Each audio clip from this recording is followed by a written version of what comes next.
নেতৃত্বে, টিপু চাচার নেতৃত্বে, ভাট ভাইয়ের নেতৃত্বে, সংগ্রামী সাথী ও বন্ধুগণ, এই যে 7ই নভেম্বর কেন আমরা এই দিনটি পালন করি আপনারা হয়তো আগে জানতেন না।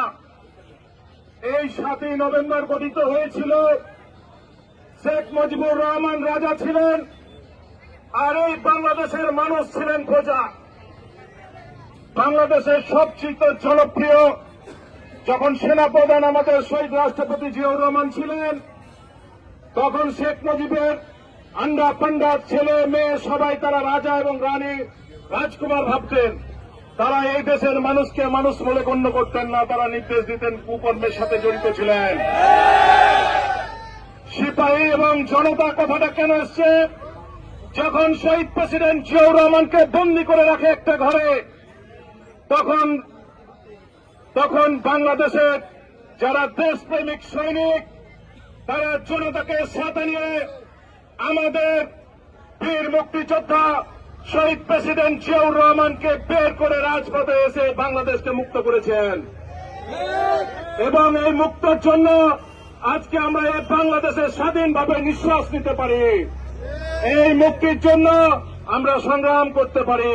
সেই ধারাবাহিকতায় আজকে 18টা বছর শেখ হাসিনা তার এই ডিক্টেটর ফ্যাসিস্ট সরকার তৈরি করতে চেয়েছিল, এই তার বাপের অনুসরণ করে, ঠিক না বেটে? সেটা যতই বার আসুক, বাংলাদেশ জাতীয়তাবাদী দল সবসময় প্রস্তুত আছে মোকাবেলা করার জন্য। আমরা র্যালি করার জন্য প্রস্তুত আছি। আমি আর বক্তব্য বাড়াতে চাচ্ছি না। এবার আপনাদের সামনে বক্তব্য দিবেন চাঁপাইনবাবগঞ্জ জেলা বিএনপির যুগ্ম আহ্বায়ক হায়াতুল্লাহ ভাই।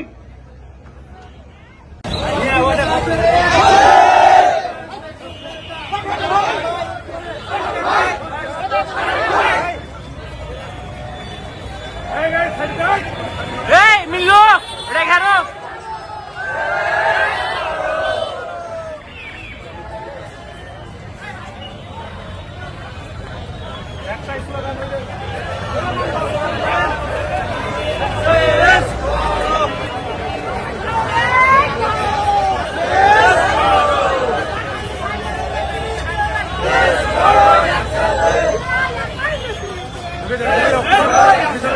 সাইডে হয়ে ভিড়ে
আমাদের চাঁপাইনবাবগঞ্জ সদর উপজেলার আহ্বায়ক ওবায়দ পাঠান তার নেতৃত্বে বিশাল একটি মিছিল নিয়ে আমাদের বাড়ি উপস্থিত হয়েছেন।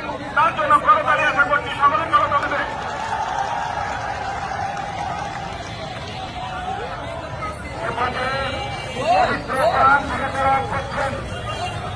চাঁপাইনবাবগঞ্জ সদর উপজেলা বিএনপির সংগ্রামের